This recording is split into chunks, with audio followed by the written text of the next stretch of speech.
Hello and welcome back to From the Top, our Metacritic Games podcast. I'm Michael, I'm here with Sean and Steve. And this week, or this episode, we are looking at Grand Theft Auto 3. So this is the third Grand Theft Auto game we're after covering on this list. They seem to be very well represented on the top of this Metacritic list. And this one, like, just to get like general thoughts out of the way, I think is like probably my favourite of what we've covered so far. I don't know how it lands for everyone else, but like... So there's 4 and 5, is it? It could be the nostalgia glasses, but like this one really, really works for me. Yeah, I don't know. It's a hard one because they were on like different generations and there were so many changes to the mechanics and stuff. It's a hard one for me to... But I wouldn't say I'd prefer 5 or 4 more than 3, but they're kind of like different experiences for me, I guess, you know?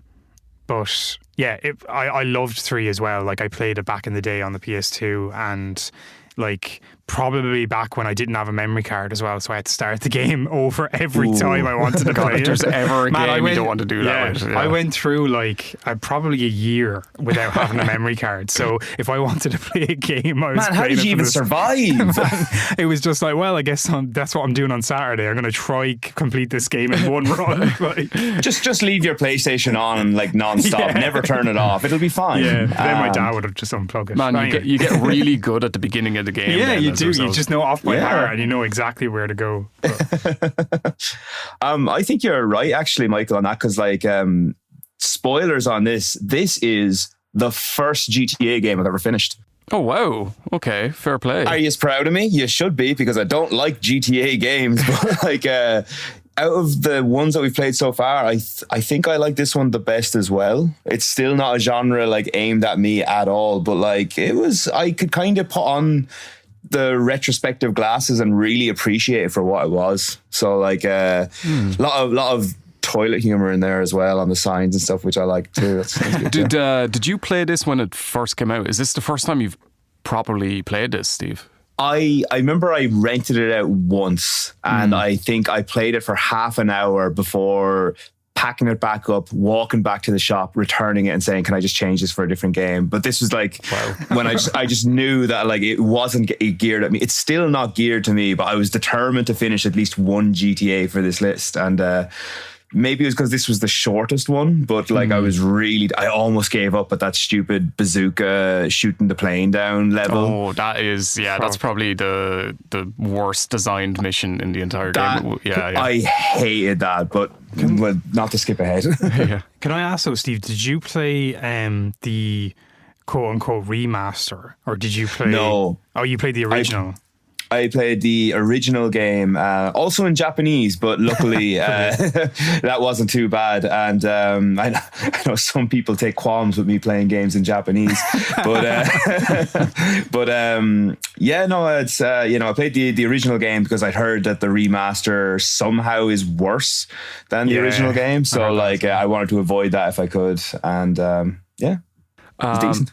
So a little bit on the background of this game. So, it's at number 20 in the Metacritic list, just so everyone knows, with a critic score of 97. So obviously very acclaimed when it came out.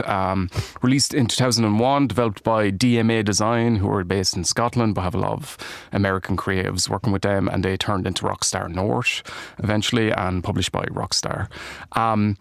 Crazy fact that I found out. Now, the number seems to change. This better be crazy. This is, hold on to your hats and sit down. Is it Bono crazy? Or go, shut up, Michael. I didn't say a word. Yeah, I know you didn't. Say it. Shut up your silence, right? say what you're going to say. Your silence.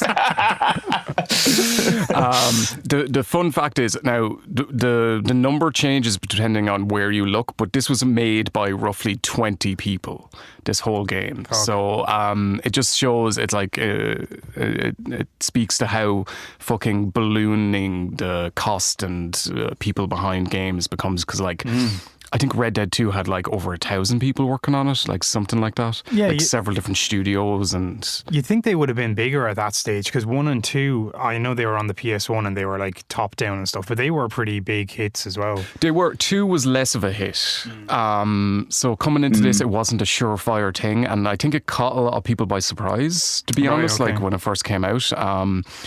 But I think at this time, DMA Design were like a mid-tier. They weren't known as a AAA developer by any means, but the PS2 era, particularly around this time, was a time when someone could graduate up to being a huge developer, because development costs were still low enough. The technology was easy to work with, so a relatively small team could make something this big and groundbreaking.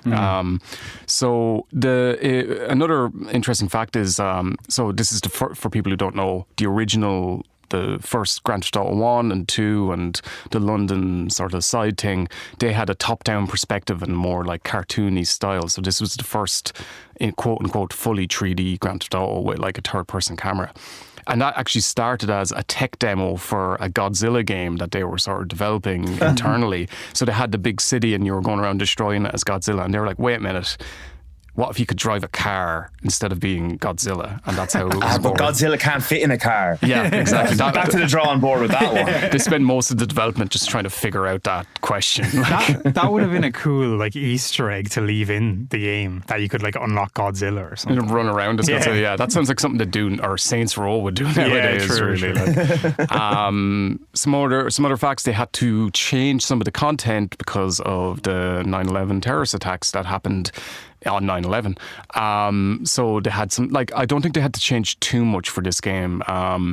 So they had some planes that would periodically like fly overhead, so they had to reprogram them so they wouldn't fly anywhere near buildings, and they just had to change some of the story content, but not as much as I remember like Metal Gear Solid 2 had to completely rework their ending, because I think originally you were meant to crash into like the Empire State Building or something like that and like destroy with a big lot of New fuck York. you America, like burning into the side of the building, if I recall. Yeah, that was Kojima's vision, alright. Yeah, I know they changed the colour of the police cars as well, because they were meant to be blue and white, which Correct. is the colour of the New York Police Department's cars. So they changed them to black and white.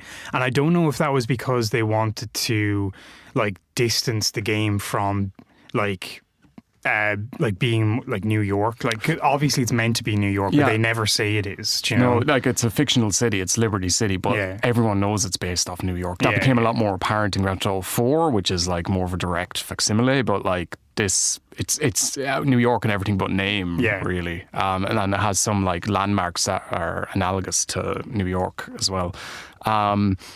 Other thing is it uses the Renderware engine, which was developed by Criterion Games, and they went on to use it in the Burnout series.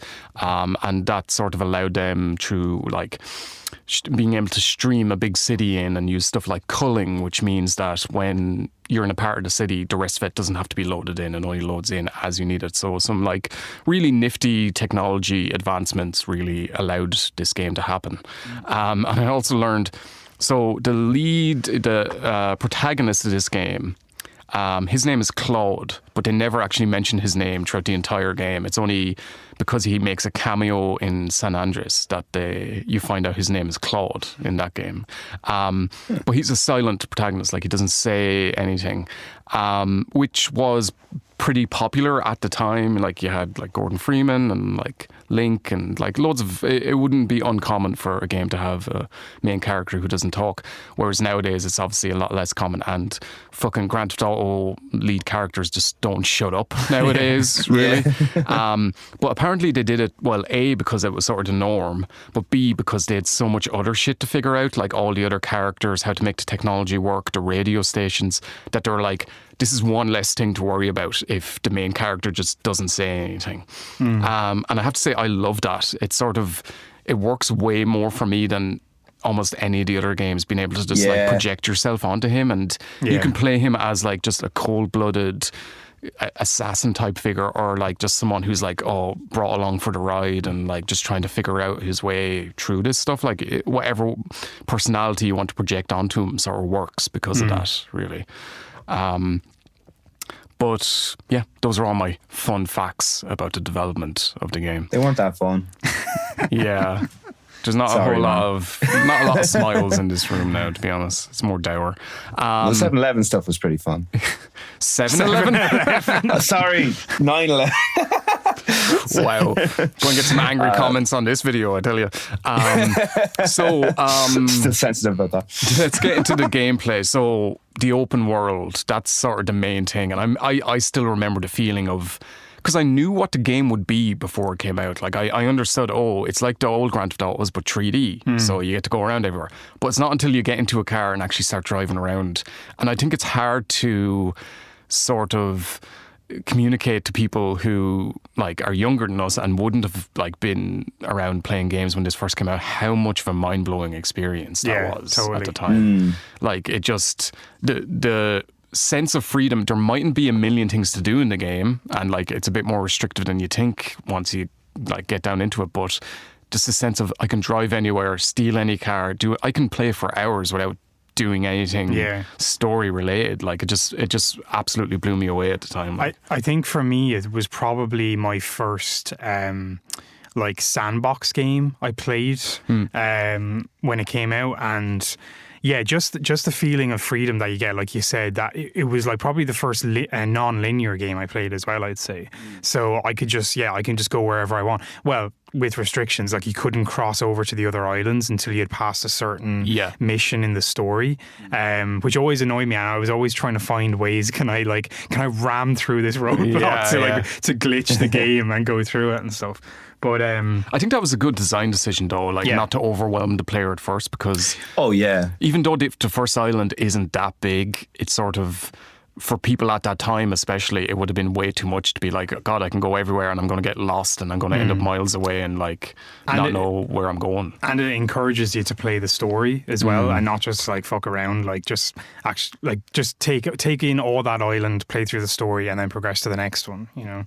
I think a big difference with this game now, as opposed to like the massive overworlds of like modern, the contemporary era, is that like, because people had no idea what to expect with this, they legitimately felt like they could explore any part of this game, and like they didn't know what they were going to find. You know, like if you take a game for just pulling something out of the air, like Horizon Forbidden West, for example, right? Like you can, if you want to, you can explore so many things like there, but we're so like conditioned now, like we've done so many open world games that we know that there's not going to be anything too surprising if we explore. A lot of it's going to be AI generated, so it's just going to be like fine details or whatever. Like, yeah, there might be a secret, but because we know that they want people to find that content, it's usually pretty safe to assume you will be steered towards anything substantial. And like if you go exploring, you're not going to see anything interesting. But this game literally just wanted you to explore. So like there's loads of like little nooks and crannies in this game that like I haven't properly explored. Like I think I remember seeing somewhere that like one of the first really good Easter eggs is in this game where, what was it? I think there's graffiti on the wall saying like, you know, you shouldn't be here, right? Or something like that. Yeah. Is that in this game? Yeah. It's like a wall you can like pretty easily jump over if you park a truck near it. And like, it's something like you weren't meant to be able to see this or something like that. It's really that was it. Yeah. But yeah, that and the other thing, just one other thing, great incentive for like exploring as well is ramps. Like, and I don't know if this was true in like your version of it, but like, do you earn money for doing jumps off ramps? Yeah. You get like a little money bonus if you landed okay. Like, and I think they rate you or they score you on how like far you get and how like stable your landing is and stuff like that. But and slowing down the camera and all that, like, and like that's just little things about the car. I know we're jumping ahead a little bit, but like the way cars work in this game is actually really good. Yeah, but the thing is, like, that's your main thing to get around, so they made that very interesting, and they just to bring it back to open world, like that ties into cars because they gave you so many interesting things to do around that. Like they had one thing I used to love doing in this game is the car lists.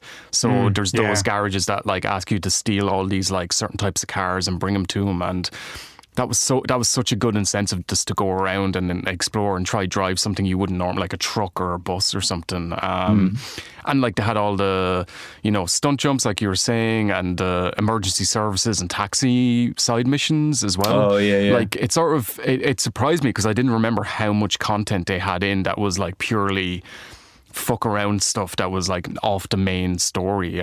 They like that, like you sort of said, Steve, like an open world game lives or dies by the content that you can do within it. It's not just enough to have like a big open map. Like you need to have fun stuff to do there, and they really do a good job in this game. Actually, little side note here now. Again, because this was in Japanese, I couldn't quite read it, but there's these packages hidden all over town. Is that sugar that you're collecting? Yeah, no, it's bags of flour.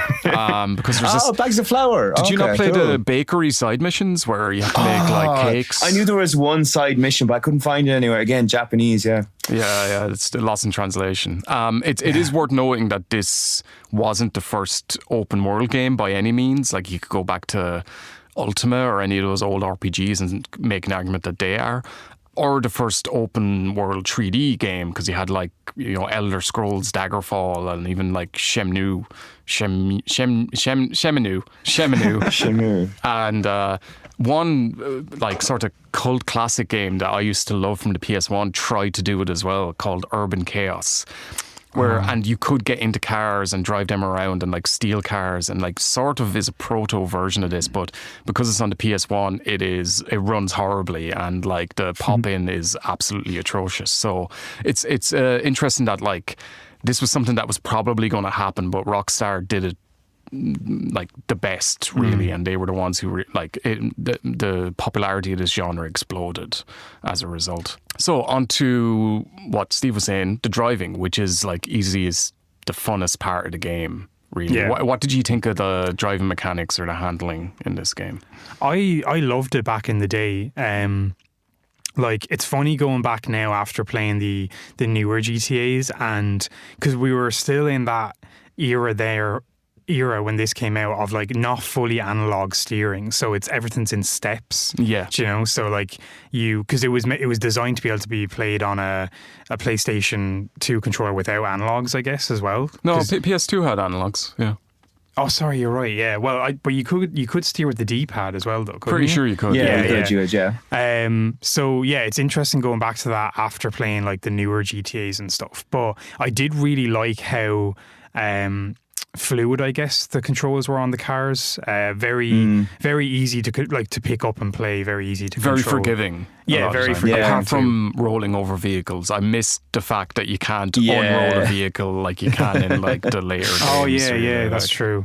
Really easy to do like 180s in a car and stuff like that as well. Oh, my favourite thing was the reverse 180. Yes, I was about to say that. I fucking love it's that. so good, man. Yeah. The reverse 180 is one of the best things in this game, hands down. Like, it feels so good to pull that off because it just looks cool. Yeah.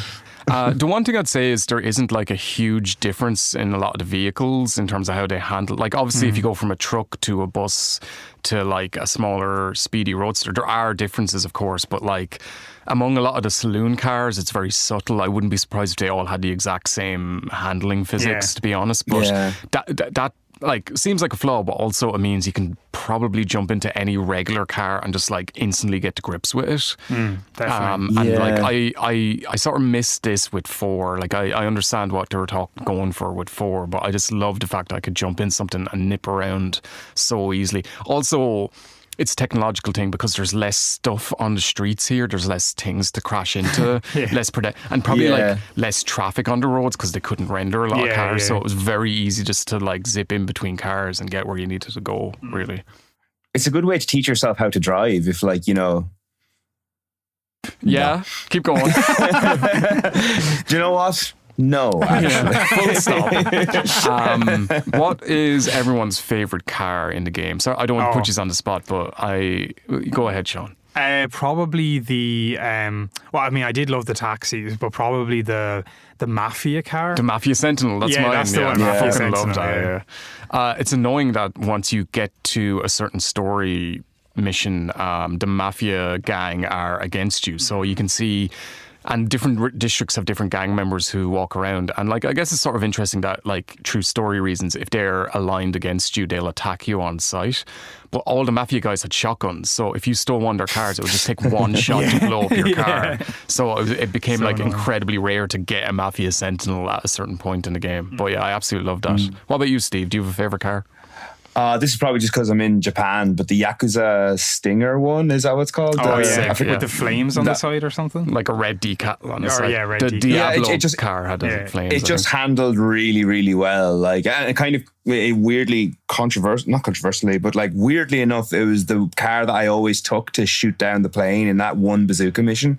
So like, I got really good at just driving it really fast to the boat and then like hopping in. So like, I got to, maybe it's just Stockholm syndrome, that reason that I like it. But yeah, it's probably the one. And I have to say the variety of vehicles is really good as well for their first 3D one, like all the emergency vehicles you have and trucks, buses, big sort of flatbed trucks and like all the different cars and several different sort of sporty type of cars. So obviously like later games would improve on that. The one thing I do miss is bikes, I have to say. Really? I love bikes in Vice City. Yeah, Bikes are I guess- amazing in that game, yeah, so like true. I do miss having that, and like I think they do a really good job of implementing them in later games. I think like just a tangent on that, but I think the roads in Vice City are more suited to bikes because you have longer stretches Big long and stuff. straights and Because stuff, yeah. turning on the bikes was always a pain. Whereas in GTA 3, a lot of the roads are very tight, like urban-y blocks and stuff. You know, so I don't know if it would have suited it as good. But And also you have the infamous Dodo in this game, which they yeah. technically have a plane in it, but I'm pretty sure deliberately made it like Yeah, yeah. incredibly difficult to fly. I think that might Is have it been a possible to 9/11 fly? thing as well, though. It's possible to fly it. It's just incredibly difficult. I actually think that was a 9/11 thing because I think it was originally you were able to fly 7-Eleven, that. man.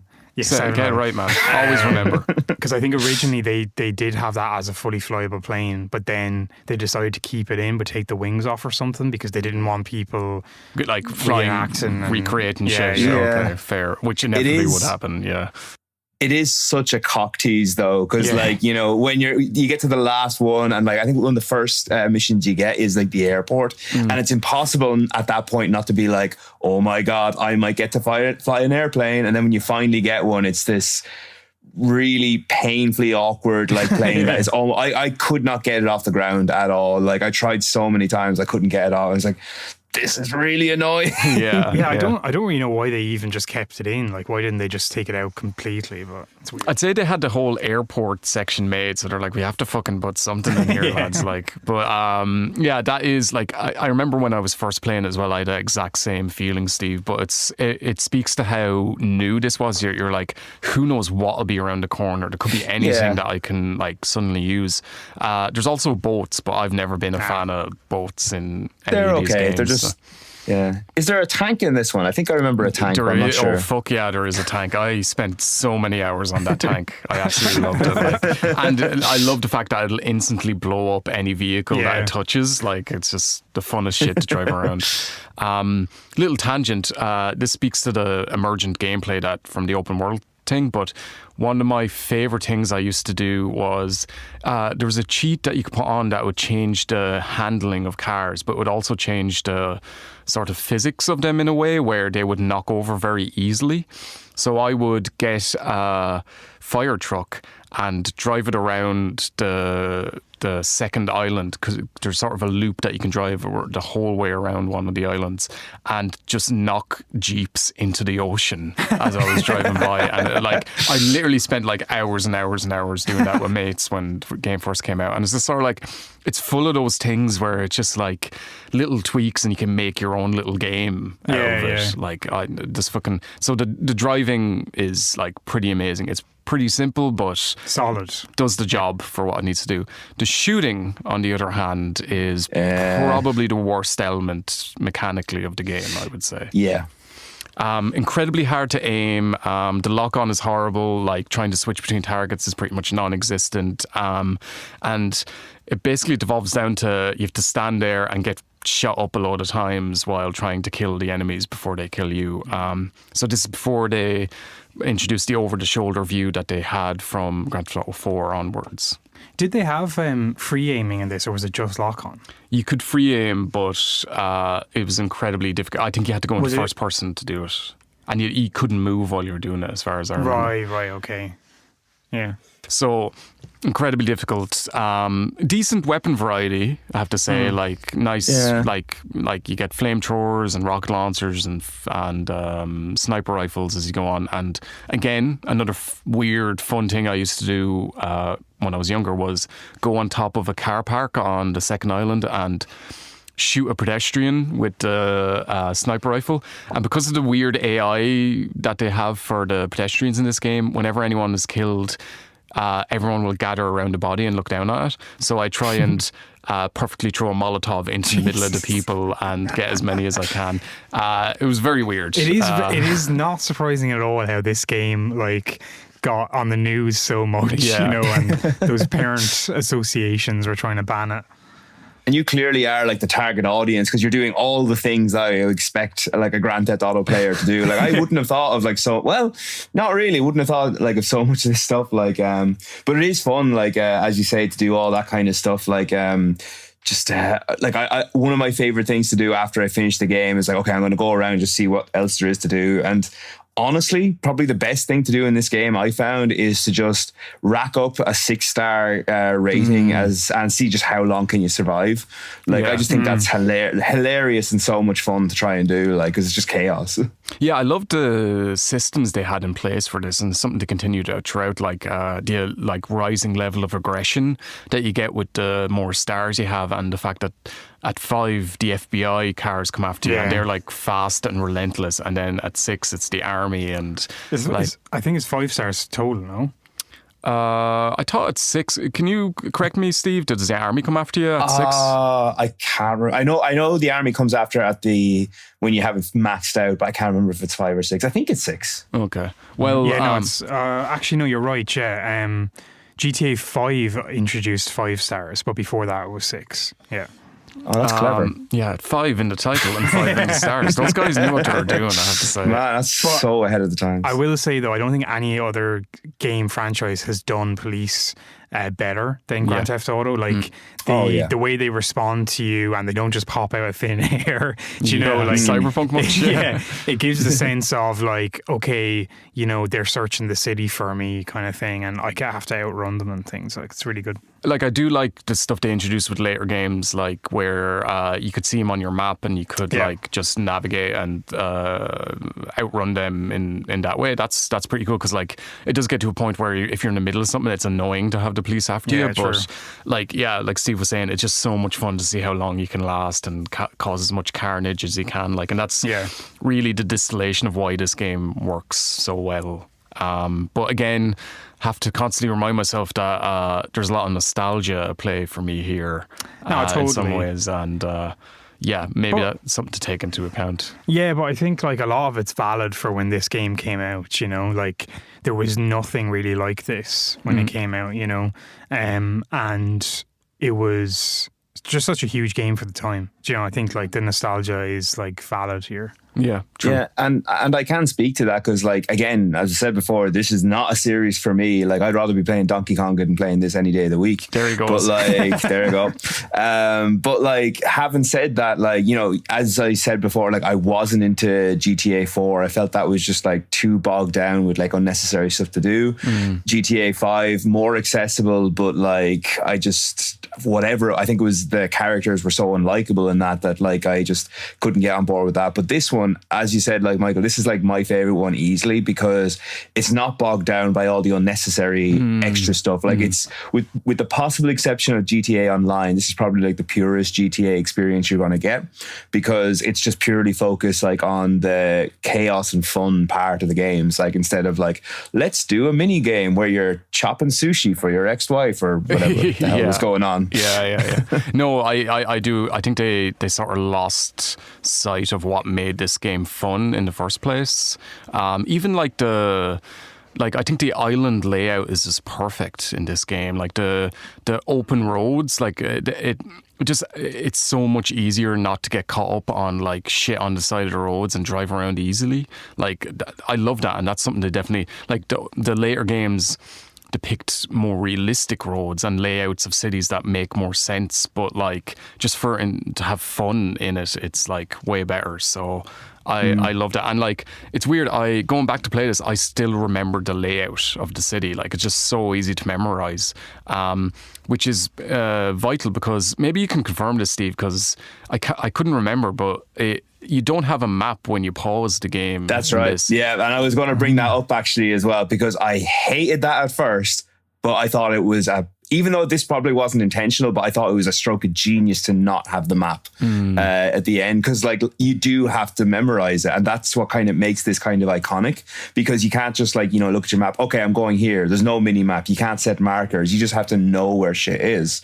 And like, well, actually, sorry, there is a mini map. I made that mistake. Sorry, there is a mini map. You do get icons for like missions and stuff, but like if you have to remember where a paint spray is, or you have to remember where ammunition is, or stuff like that. I forgot about that, but I remember actually, because these games came with the map, physical map, and I remember having that out when I was playing the game, double checking like where I need to be and stuff. Imagine that, like having to do normal everyday shit alongside and it. Like that's the crazy thing, because like if you suggested that now, like in any other game, people would be like, what an interesting and cool gimmick. Whereas just at the time, it was literally just like, Jesus, we never thought of that. Well, this is just the way it's done. Like, it's madness.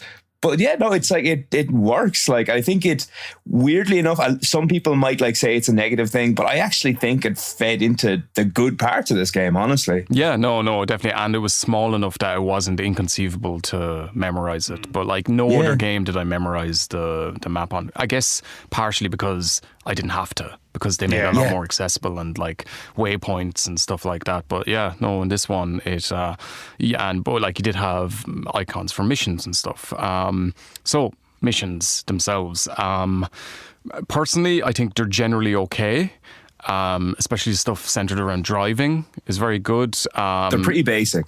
They're pretty basic. Yeah, definitely. At first, it's like literally drive someone to this apartment. Stuff like just teaching you to like how to drive and how to get around. And yeah, they don't get quite as involved and don't have the big set pieces that the later ones did. And there's a good variety in them, but there's some crazy difficulty spikes and some pretty bad design, particularly in that one you're talking about, Steve, where you have to rush to the airport and kill some guys and then blow up a plane that's taken off.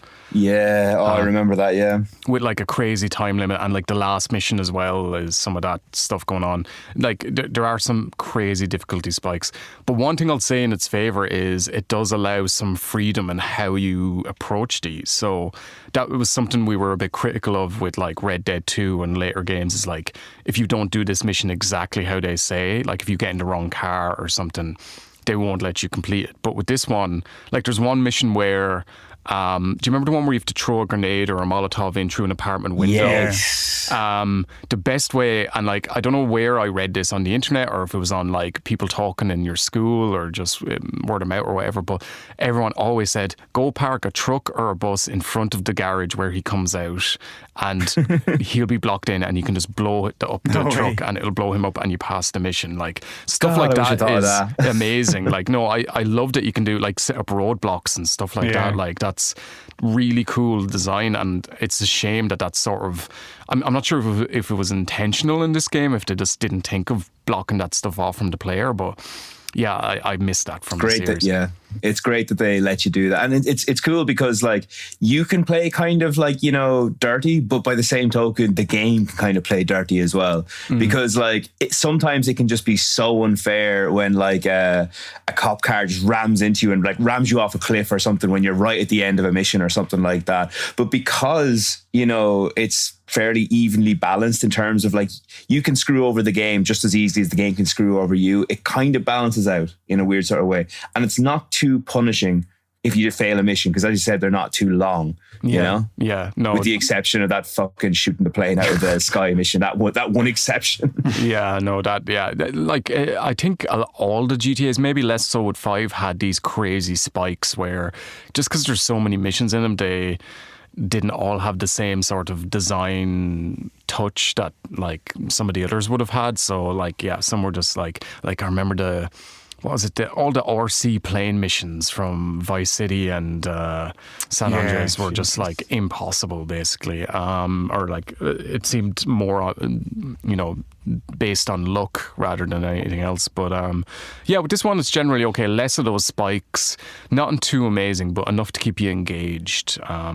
Were there any that like particularly stood out to you that you enjoyed or that you hated? There was one that I really liked, not really so much for the mission itself, it was just there's a visual gag in it that was great. It's the first like bombing mission, like you have to blow up this guy's car, and just as like the camera's pulling out to reveal like it's about to blow up, there's a sign for a restaurant in front of it that says "Eat till you burst," or what was it? Eat till you explode, and like it's that. I like that. That's good. Like They hadn't really refined their humor too much, but like, yeah, I like that. Yeah, it's pretty good. It's so basic is the thing, but like that's kind of the joy of it. That's kind of what makes it good. Like, there's no missions that I can think of that were like, whoa, that's crazy. Yeah. But there was plenty of ones that were kind of felt a little unfair.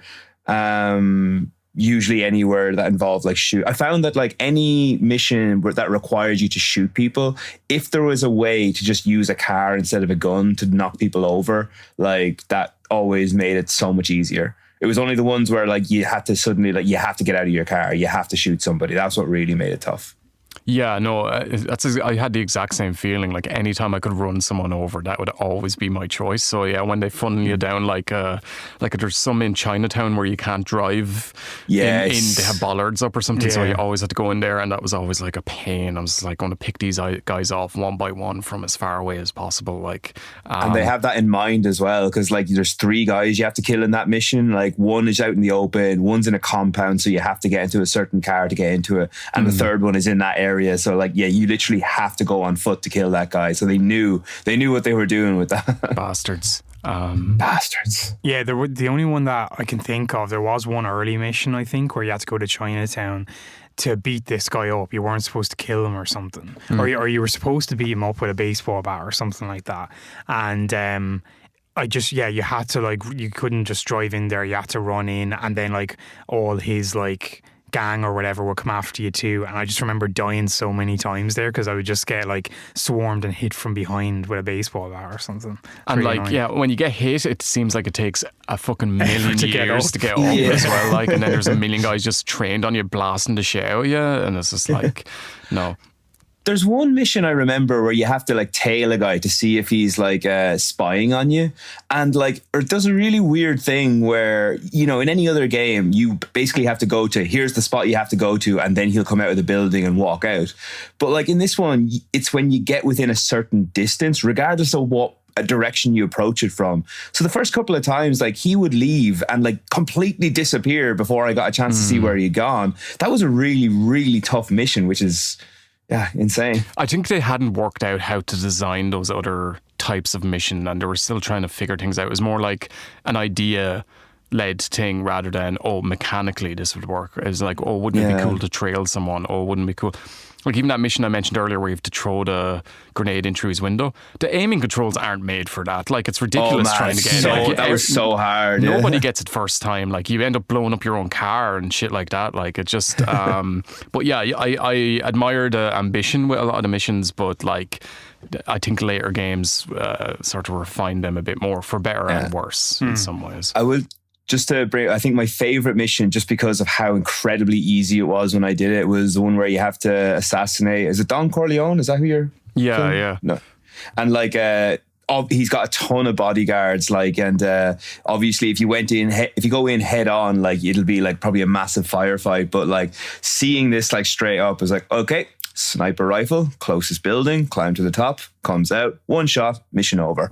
And it's just like the fact that that's an option as opposed to just going in guns a-blazing, it feels like, yes, that's really satisfying. That's another one actually. It speaks to how you have multiple ways to complete missions. That's one where I blocked off the entrance to his compound and he goes out in his car eventually and just blew up all the cars because they were blocked up as well. Like I love that they let you, because what they intend is for you to get into a car chase with all them, but really like if you can do this shit, you might as well do it. Like it's a fun way, and like it feels good to figure things out that way. Totally. So onto the story and the characters. So it's sort of a crime story influenced by like Scorsese and Tarantino and a lot of like popular gangster films and all. And generally it's okay, I think. Not the most memorable of stories, but it does enough to keep you engaged in the missions as you go along. And it doesn't have sort of a time dependent thing that if you feel like, oh, I'm not doing story missions, it's a bit weird that I suddenly get back to them. You know, like the Fallout 3 thing where you're meant to be trying to find your father and you end up like doing 20 hours of side missions and then you're like, oh yeah, shit, my father's missing. I have to go back and get that. And it has an amazing VO cast. Like, I know I talk about them being like a mid-sized developer, but they like put a lot of money into the voice cast. A lot of guys from like gangster media, so Frank Vincent, who was in Sopranos and Goodfellas, Michael Madsen, who did a lot of Tarantino films, Joe Pantoliano, I think is how you say his second name. He was in The Matrix and what was it? Sopranos as well. Kyle MacLachlan from Twin Peaks. Like, these are some fucking pretty cool people. Like, not was like, he in it? Who's he in that? Who's he in he's the movie? Donald Love, the politician dude. Seriously, jeez, there you go. Kyle MacLachlan, yeah. And I think they all give like pretty good performances as well. It's all very genre stuff. Like they're playing these archetypes that they've probably played a version of 10 times before, but I have to say that it was all pretty good. There was no like around this era, especially, there could be some very cringy voice performances in games, but by getting in these like, you know, proper actors, I thought they did like a really good job. There was only one actor that I had to look up because it was like, his voice sounds really familiar, and this is going to be very symbolic of like the kind of media that I consume. But it turns out he was like the cop character in Friends. Rappaport. Michael Rappaport, yeah. Is that him? Yeah. And it's maddening that now that like Kyle MacLachlan was in it and I didn't even know. Like I must have like zoned out during the credits, didn't see it either. But like, yeah, it's mad that he's in it. Yeah, he hasn't got as distinctive a voice as like someone like Michael Madsen or something like that. But they got some pretty cool people, and like it speaks to their love of film and stuff. Like it's obviously a huge influence on the series, like a lot more going forward. But like you could see like, okay, we need a crime story, let's just rip off a load of gangster films, and like who cares, like it's 2001. Nobody pays attention to video games. But, who's your favorite characters? I did like Donald Love. I liked the whole like skewering that sort of media politician sort of thing.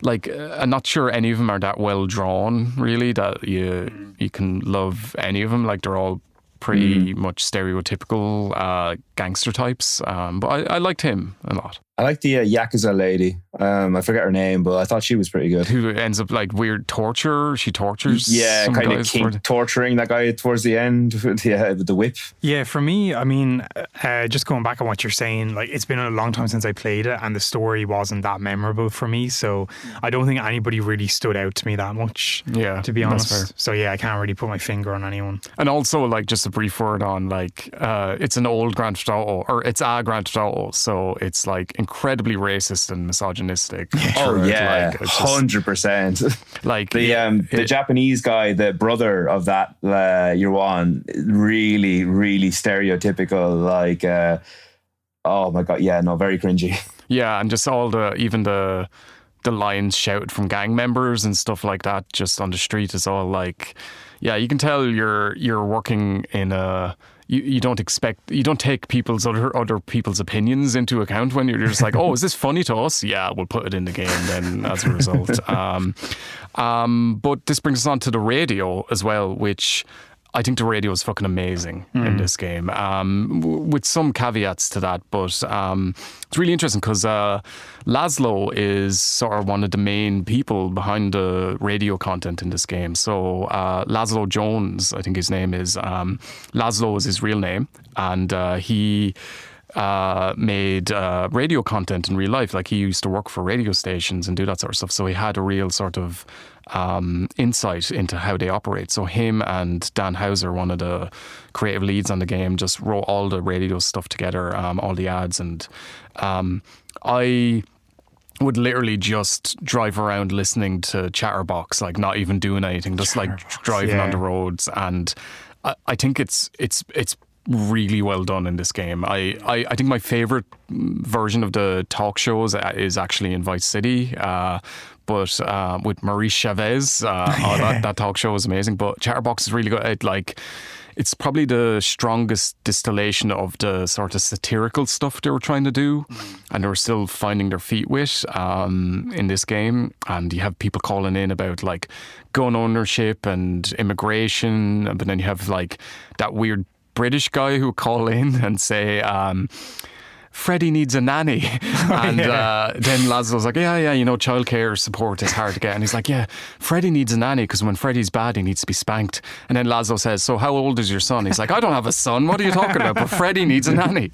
I thought it was really well done, really entertaining. Obviously very juvenile, but sort of like you could see the bones of what they're trying to do, and probably got overblown in some of the later games, but I really enjoyed it in this one. It really added to, like, especially Chatterbox, like it really added to give the world life, do you know, because you felt like you were just part of this city, and like, you know, there was like, you were hearing these conversations on the radio and like, oh yeah, there's like other things going on in the city and things like that. It really added to that atmosphere. Yeah, 100%, because you can hear some characters that you meet on missions call in and talk about their worries or like something that you weren't even sure about. And they had correct me if I'm wrong, but I think do you know when you opened up the bridges and stuff like that, they'd have a radio broadcast saying, oh, the Portland Bridge is now open. Yeah, they would actually, usually at the start of the game, they would have like an announcement saying, oh, because of severe weather or something, the bridge is closed until further notice and stuff, which is cool. All that stuff is really immersive. Yeah, really. Totally. Does a really good job.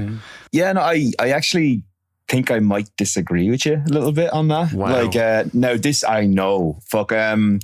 This might just be like one like caveat of like coming at this from like 2023, the first time properly playing it. But like I'm not saying it was bad, but nothing grabbed me when I was listening to it. I was kind of like, this is fine. This is okay. And after a while, it got to a point where like whenever I got to those mission spikes and I'm like, I don't want to listen to 20 seconds of a chat show where I can't hear the punchline. So what I tend to do is just like listen to podcasts and turn the volume down. So fair. Very much not the way this game is supposed to be played, but it's just how I came at it, unfortunately. One thing I will say about the radio is there wasn't a huge amount of song choice on it. And I think they probably like, you know, they were a small studio. They weren't able to get the licenses for a lot of big songs and stuff. There were some cool ones on it that I liked. Like the hip hop station was pretty good and stuff. I liked the reggae station, Jar Radio, as well. Oh, yeah, I quite liked that. But on a whole, like later games definitely had a more fleshed out like song collection, I guess. For the radios. Comparing it to Vice City is like you can't compare. Like there's, like you were saying, there's a spattering of good songs in there, but it's mostly pretty forgettable and not a lot of like recognizable songs as well. Like I think the most famous songs were, they had a lot of Flashback FM had a lot of songs from the Scarface soundtrack in it, like She's on Fire and stuff like that. And I really don't think they're any good either. So obviously Vice City came along and absolutely, like, it's one of the best licensed soundtracks for any game ever. So yeah, in that respect, I think it does, like, it's not as engaging really, and it's something it was a nice first step for them, but they definitely improved upon it as they're going on. But overall, all that stuff really adds to it. A lot of that story, character, audio stuff, they improved as the games went on. But you could see them, like, for their first step into, like, trying to make this more cinematic and immersive in some ways, they did a pretty good job, like, with some rougher edges, I would say. Just one thing I'll add actually about the radio station, which I'm only after just reading here, is they on the PC and Xbox versions you could play your own music. Yeah. Which is really cool. Yeah, I used to play a lot of Muse on my custom radio station, which is very, very odd. Yeah. It was very amusing, I have to say. So let's bring it into the influence this game had and the spew of clones that came in its wake. Obviously, a massively influential game in the industry. Definitely. Probably rivaled in this list so far only by Legend of Zelda Ocarina of Time in terms of like the impact it had on the industry as a whole. Because you had so many games became open world, and now to the point where now we're still feeling the repercussions from it because it's outside the norm. It's sort of a surprise for a game to be a linear single player experience nowadays. Yeah, like, true. There's even the new God of Wars have like an open world aspect to them as well. Probably the most infamous example that came out directly after this was Jak 2. So, damn you, I was going to bring that up. So, like, for anyone who doesn't know, the first Jak and Daxter's like pretty much like a Banjo-Kazooie or style sort of like, you know, you have an open level, but it's all like little, you know, platforming challenges within that. Whereas Jak 2 went full, even had a little mini map. You could steal vehicles. You had guns. Jak had a voice and an attitude. I hate Jak 2. I think it's like really crap. Yeah, it is the worst in the series. Yeah. But you could see like this sudden explosion of this type of game, and then you had all the imitators come out, like Saints Row, True Crime, Streets of LA. There's a Scarface game, which is actually I haven't played it, but I've heard it's decent. Is it? What's it like? It's all right. Yeah. Like it tried to do its own thing, and I remember the combat and the driving was a bit more like evolved than GTA. And yeah, it was okay. I mean, I still wouldn't say it's like anywhere near as good as GTA, but it was, out of all the clones, I'd say it was probably the most decent. You also had Simpsons Hit and Run, which a lot of people really rate very high. I've only played a little bit of it, but like it plays pretty well, I have to say, and has the Simpsons thing. And of course, Sean, like, how could we forget The Getaway with those ear graphics? I wasn't even thinking of The Getaway, man. Of course, the most detailed ears in gaming. I think The Getaway is whack. I know. Fair, whatever. That's your opinion, but it definitely is. I was just going to mention as well. I know this came out on the next generation, but Sleeping Dogs, I guess, was a bit of an imitator as well. I've heard so many people rate that game, and I've never played it myself. I've played a bit of that, and it does stand on its own. I think it is like really good, but at the end of the day, it's a GTA clone. But it is like the combat, especially the hand-to-hand like melee combat, is really good in that. It's really interesting. I think like I was going to make a joke about like Jak 2, but I do think it is interesting when it kind of gets weirdly inserted, like open world gets inserted into these games that don't really fit it. Because like I kind of got reminded of that weird PS3 Alone in the Dark game, the one that's set in like the Central Park, because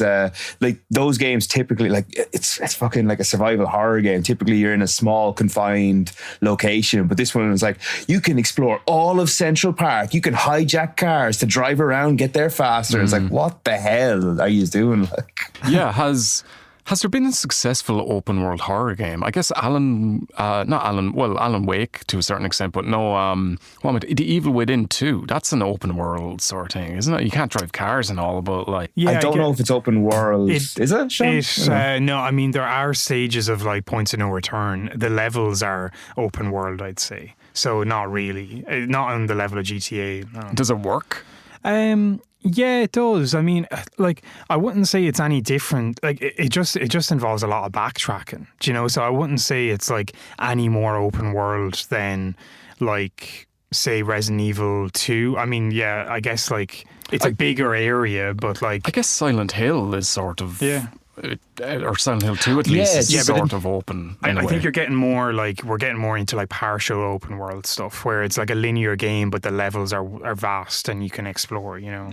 The last Silent Hill game, Downpour, very much leaned really heavily into the open world. They're saying this is a living, breathing town, like to the extent that they literally had police cars going around in it. Like they were possessed police cars, but they were still police cars, you know, and they would like, you know, whenever they caught you, you'd be in trouble. So like so much of the GTA influence can be felt in that, you know, and man, that really did not fit that mold whatsoever. Yeah, it's so true though. You are finding like sometimes they just cram games into open world and see what happens. And like there's obviously lots of other games that have been like Skyrim and stuff that have been as influential or very influential in terms of open world design. But yeah, you find it in like the Zelda went open world, Metal Gear Solid went open world, Sonic went open world as well. Like. I think one genre it really suited was like racing games, and it was kind of a natural thing for them.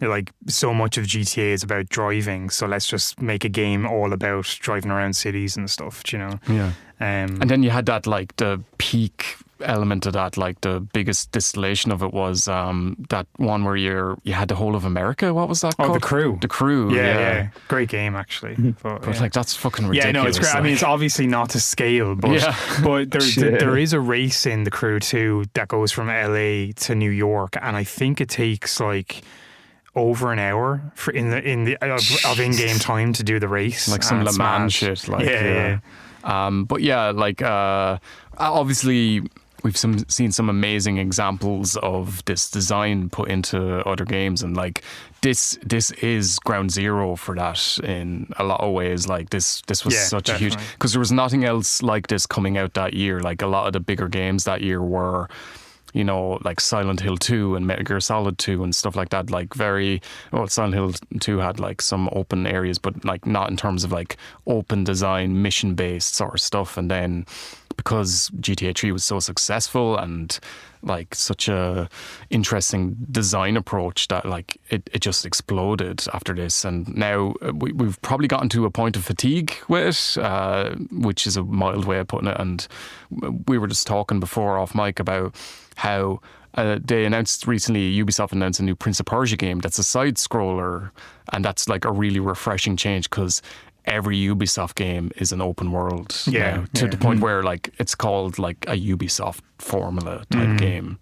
Saying that though, GTA 6 is gonna like absolutely blow the internet open. Like well, every GTA game does. Like I mean, no surprises there. But I think this is definitely the longest we've gone without a new entry to the series. So GTA 5 was just making too much money online. Like it's crazy. But yeah, GTA 6, there's some leaks that came out for that, and like some details and stuff. I guess it'd be remain to see what sort of innovations they can bring. If it's just like another city, then like like for me personally, that doesn't hold a lot of interest. But it's tough. It's going to be tough for them now. There's so much weight on their shoulders with this one because GTA 5 had so much in it, and they've obviously like hung on to that game for so long, and so much stuff has happened in games since then as well.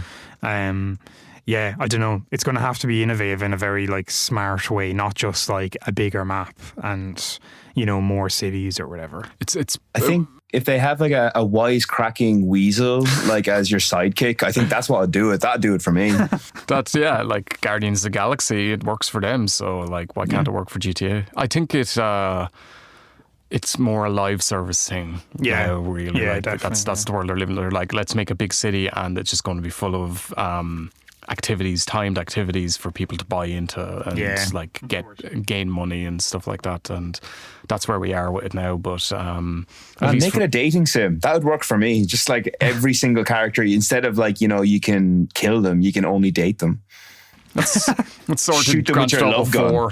You know, Roman. Oh yeah. Actually, we didn't even talk about like when I was playing this, even though I'd seen it before, I really sat down and like considered it properly. Like it must have been so shocking the first time people realized that like you can get a prostitute and get a health back by like, you know, going to like behind a hedge or something.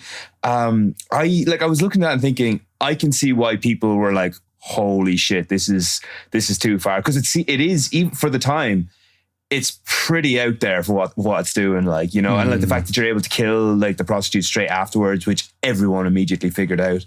I can see why like there was so much controversy around it, because for everything else that was in it, I felt like that was really out there. That is incredibly brutal, and obviously, like we were saying before, speaks to their probably like blinkered view of the impact that these things in the game would have. Like I don't think they were anticipating it being as big a cultural moment as it was and getting as many eyes on it, which is no excuse, but like it's weird that became like the central point of a lot of the criticism and controversy of the game, is particularly that prostitution thing and being able to kill them afterwards and stuff like that.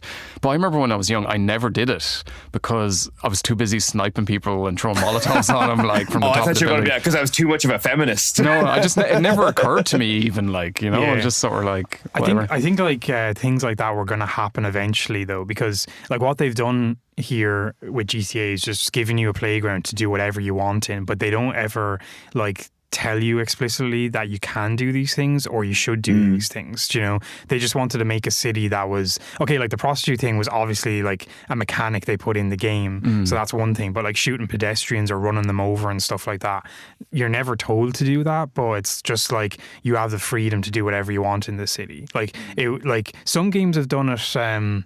I think maybe The Getaway was one, actually, but no, not The Getaway, but other games have done it where you can't kill civilians because they'll jump out of your way, and like as much as you try, you won't be able to run them down. I think like racing games like The Crew and Forza have done that as well. Obviously, they don't want you just mowing down civilians in a racing game, but yeah, they wanted to make this, I guess, semi-believable, like realistic in a way, so they just kind of let you do whatever you want. I guess they've never been apologetic about it, really. They're just sort of like, well, this is what the game is, like, it's not for kids, but like a fuckload of kids bought this game. Oh yeah, like, there's no fucking... All of us were underage when we played it. Yeah, exactly. So like I don't think that excuse rings true for them, really.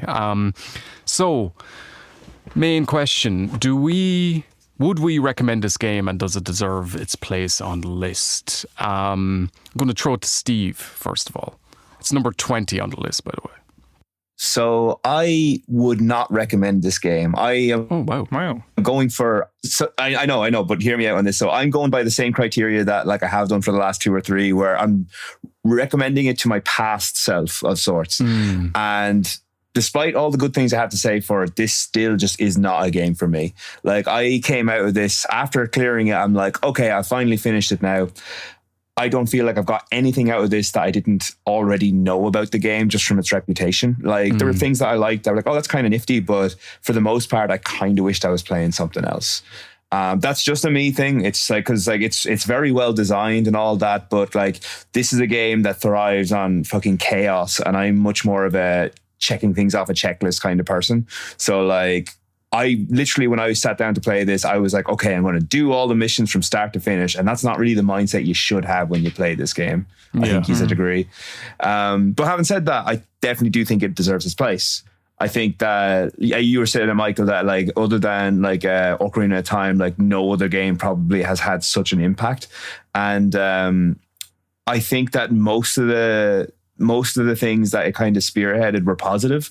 Like I think the things I don't like about open world games were kind of brought in by other games. I think generally speaking, this does a really good job, made some really positive first steps for the open world genre. So yeah, wouldn't recommend it, but do think it deserves its place.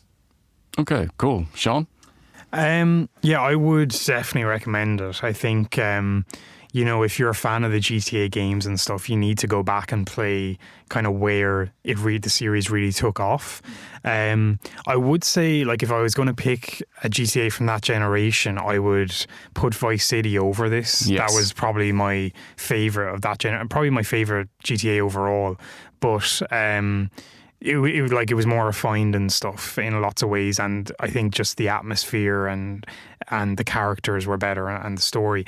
But saying that, like, I played Vice City before I played 3, and then I went back and played 3, and I really liked the gritty atmosphere of New York, and that was the reason I preferred GTA 4 to 5 as well. But that was just a personal thing on kind of the atmosphere in the game. But yeah, does it deserve its place? Yeah, I think so. I think if anything, I might put it a bit higher, but I don't really know where because just of how influential it was. Well, now, would you put it above Perfect Dark? Yeah. That's the I measure. don't know. It's a tough one between them. Like, you know, It's the benchmark, yeah. Yeah, like obviously a lot of games have come out and done things better since GTA 3, but yeah, it was just such a groundbreaking game at the time. So I'll leave it where it is for now. I won't put it any lower or higher. But Do you hear I that, definitely GTA 3? recommend it. You're safe. You're safe. Yeah. I think I sort of echo what you're saying to a certain extent. I think I would recommend it, but with the caveat of like it's sort of a historical sort of, you're doing archaeology on the series more than anything. Like it's fascinating to see where the explosion of this genre came from, and in some ways I think it plays better than the later ones, but the lack of options on certain things, probably like bikes and better gun controls and stuff like that, makes like just quality of life stuff way better in the later ones. But I agree with Steve's point in a lot of what they added took away from this series in general, and having a more simple, streamlined version of it is incredibly fun. But yeah, there are some like rougher edges. So yes, I would recommend it, but just sort of to see where things started. And yeah, I'd put it up higher on the list, to be honest. I still think it plays incredibly well for like it's over 20 years old at this stage, and just for how influential it is in like so many aspects, and like it really did like blow up and influence a lot of other games. So yeah, for that reason, yeah, I'd put it up. I'd maybe say top 10, to be honest. Like I think it deserves that. Nice. Can I mention one thing just before you continue there? A friend of mine was telling me a story about this before. Apparently on the E3 where they revealed GTA, it didn't run very well. It was kind of like the frame rate was dipping and all that. And people were like, oh, forget this GTA. This isn't going to go anywhere. And they pointed to another game that was revealed saying this is going to be the future of games. And that game was State of Emergency. Oh, it's like State of Emergency. This is the game that's going to be like the future of gaming, apparently. Yeah, that one came and went, and it sort of had a similar style because it was like you were in a city, but it was more of a brawler shooter type of thing. Yeah, really, yeah. like I can't even remember if there was cars or anything like that. It was more like do you remember Fighting Force back on the PS1? Never played it. Oh yeah, like a 3D Streets of Rage sort of thing. But yeah, we all know where that went. Really, I wonder where fucking that game is on the fucking list now. Actually. Like 5,000. State of Emergency? Yeah. Oof, hard to say. Fantastic. Well, that's Grand Theft Auto 3. What game? I'm going to throw it over to Steve, and he's going to tell us what game we're going to be covering on the next episode. Well, I think we should do State of Emergency personally now, because I want to see what the future of video games really looks like. Wild card. Yeah, but if you want to play by the rules, if you want to do something the way we usually do it, going by the numbers, the next game on the Metacritic is the newest, well, as it currently stands, the newest Super Mario game, Super Mario Odyssey for the Nintendo Switch. A game I have not yet played, so I'm looking forward to playing that one. A nice change of pace for us. And this is the highest rated Mario game, actually. No, it's not. It was the third highest, because we literally did a podcast on it a little while ago, you big dog. Galaxy 1 and 2. Oh, shit. Good man yourself. It shows how memorable those are for me, really. Okay. So we'll be doing the Mario with a hat in it. That's the next one. Hat and Mario. Yeah. Okay, fantastic. Thanks for listening, guys. Check out the YouTube version of this. Check it out on Spotify, and we'll see you soon.